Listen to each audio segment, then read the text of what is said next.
જય શ્રી કૃષ્ણ। આપણી કુળદેવીમાં ભગવતીને રાજી કરવા માટે કયા ઉપાય કરવા જોઈએ?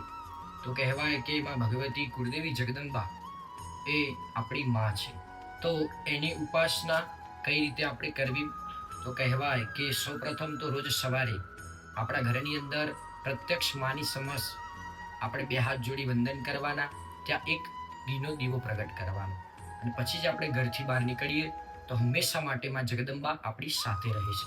બીજા નંબરે જ્યારે સુદ આઠમ આવે એ દિવસે માને નૈવેદ્ય અર્પણ કરવાનું છે। પછી છેલ્લે કહેવાય કે નવરાત્રિ હોય તે વખતે આપણે મંદિરમાં જઈ માના દર્શન કરવાના છે। તો કહેવાય કે આપણી કુળદેવી હંમેશા માટે આપણા કુળની રક્ષા કરે છે। આ રીતે માની આપણે પૂજા નિત્ય સવારે કરવી જોઈએ।